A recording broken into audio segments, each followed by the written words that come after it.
ને ટેટ 2011 માં રિઝનિંગનો આ સરસ મજાનો સમ કે જો એના પિતાની પુત્રી બીની માતા હોય તો બીને એ શું સગમાં થાય. હવે તો મિત્રો તમે આના માહિર બની ગયા છો. જો આપણે તમને આવડી ગયું છે પણ તેમ છતાં આપણે જોઈ લઈએ. જો એના પિતા, ચાલો એ વિશે કાંઈ ખબર નથી પણ એના પિતા એટલે આપણે ઉપર જશું, પિતા છે એટલે આપણે ચોરસ દોરશું, માતા હોત તો ગોળ દોરશું. ચાલો આ એના પિતા છે, એની પુત્રી, ચાલો આ એની પુત્રી, બરાબર. હવે આ પુત્રી વિશે શું કહે છે કે એના પિતાની પુત્રી, ચાલો આ પુત્રી બીની માતા છે, એનો અર્થ કે કોઈક બી છે અને આ એની માતા છે, બરાબર. હવે તો બી ને એ શું થાય? હવે જો તમને ખબર છે કે આનો પુત્ર પણ હોઈ શકે, પુત્રી પણ હોઈ શકે. જો આ પુત્રી હોય તો આ શું થાય? મમ્મીની બેન. મમ્મીની બેનને શું કહેવાય? માસી. ધારો કે આ છે એ ભાઈ છે તો શું થશે? મમ્મીના ભાઈ. મમ્મીના ભાઈને શું કહેવાય? મામા. તો અહીંયા તમે ખબર જ છે જવાબ આવશે મામા. મિત્રો એક વાત તમને કહી દઉં કે આ જ સમ તમને પૂછેલો હોય અને અહીંયા લખેલું છે આ રીતે: મામા, ભાઈ, કાકા, ચોક્કસ કહી શકાય નહીં. ચાલો તો તમે શું કરી આવશો? મામા ના. અહીં તમને સ્પષ્ટ કહે છે કે સ્પષ્ટ મામા ન પણ હોઈ શકે, માસી પણ હોઈ શકે. એટલે કે જ્યારે આવો તમને જવાબ આપ્યો હોય ત્યારે લખવાનું કે ચોક્કસ કહી શકાય નહીં. તો આ તમને ખાસ ખબર રહેવી જોઈએ. તો જ્યારે અહીંયા તમને વિકલ્પ જ 4 એવી રીતે આપ્યા છે તો તમે આવી રીતના લખી શકો. પણ એક વિકલ્પ જો આવો હોય કે ચોક્કસ કહી શકાય નહીં ત્યારે તમારે સીધે સીધું મામા લખાય નહીં. કારણ કે મામા પણ અહીં આવી શકે છે અને માસી પણ આવી શકે છે, જે તમે હવે બરોબર જાણો છો. તો જ્યારે આવો વિકલ્પ આપ્યો છે ત્યારે આપણે આ લખશું કે ભાઈ ચોક્કસ કહી શકાય નહીં. કારણ કે તમે જાણો છો કે મામા પણ હોઈ શકે ને માસી પણ હોઈ શકે.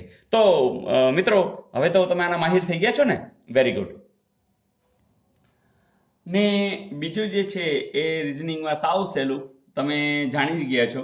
કારણ કે ZAYBXC એટલે જે ક્રમમાં આવે છે તો કે એ છે, પછી બી છે, પછી સી છે, તો અહીંયા કંઈક આવતું હોત તો ડી હોત. પણ અહીંયા ઊંધી ગાડી છે. જો XYZ તો તમને ખબર હોય VWXYZ ઊંધી ગાડી એમ લખવાની. જો જે Z છે, પછી Y છે, પછી X છે, તો હવે કોણ આવે? W. તો અહીંયા કોણ આવશે? W. એટલે કે આવશે આ. તો આવા સમ તમને ચોક્કસ આવડશે. માત્ર તમારે આવા સમની પ્રેક્ટિસ વધુ કરવી પડશે.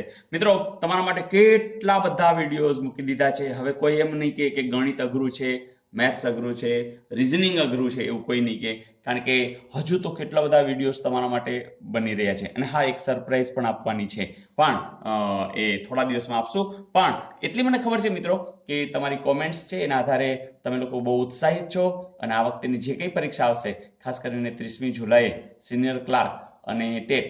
અચ્છા, ઘણા લોકો એવું કહે છે કે સર અમને કંડક્ટરના મેથ્સ રિઝનિંગ આપો, કોઈ એમ કે છે કે ટેટના આપો, કોઈ કે છે સિનિયર ક્લાર્ક. તો એવા ખરેખર ભેદ જ નથી. દરેકના સમના કોઈ લેવલ હોય છે. તો તમે ઉચ્ચ લેવલના બધા કરશો એટલે ઓટોમેટિક તમને બધામાં એ કામ આવી જવાનું છે. તો ખાસ આ યાદ રાખજો. આ જ સમ છે એ તમને સ્ટાફ સિલેક્શનમાં પણ પૂછી શકે છે. ખાલી એ લોકો ગુજરાતીની બદલે અહીંયા હિન્દી અથવા તો અંગ્રેજીમાં લખેલું હોય છે. તો આને આ છે કંડક્ટરમાં પણ પૂછી શકાય છે. તો મિત્રો ખાસ યાદ રાખજો કે એવો કોઈ ભેદભાવ છે જ નહીં. મેથ્સ છે એ મેથ્સ છે, રિઝનિંગ છે એ રિઝનિંગ છે. હા, જે કક્ષા છે દાખલા બેંકની હોય તો થોડી હાઈ લેવલની હોય, સ્ટાફ સિલેક્શનમાં દાખલા કે ગ્રેજ્યુએટ લેવલની હોય તો એમાં થોડું હાઈ લેવલનું મેથ્સ હોય, તો એવું જ રિઝનિંગ હોય. પણ તમે જો હાઈ લેવલનું મેથ્સ અને રિઝનિંગ કરીને બેસી જશો તો મને લાગે છે કે જે નાની નાની પરીક્ષાઓ છે એ તો તમે ચોક્કસ પાસ કરી શકશો. અમુક મિત્રોના ફોન આવ્યા છે કે જે ખાલી યુટ્યુબના વિડીયોઝ દ્વારા પાસ થઈ રહ્યા છે. પોસ્ટ ઓફિસની અંદર પણ ઘણા બધા મિત્રો પાસ થઈ ગયા છે. તો વેરી ગુડ. તમે પણ આ રીતે જોડાતા રહેજો, તમારા મિત્રોને પણ અચૂક જાણ કરતા રહેજો અને સબસ્ક્રાઇબ ખાસ કરી લેજો, જેથી કરીને ઘણા બધા નવા વિડીયોઝ આવી રહ્યા છે એ તમને ઉપયોગી થશે. Okay, all the best.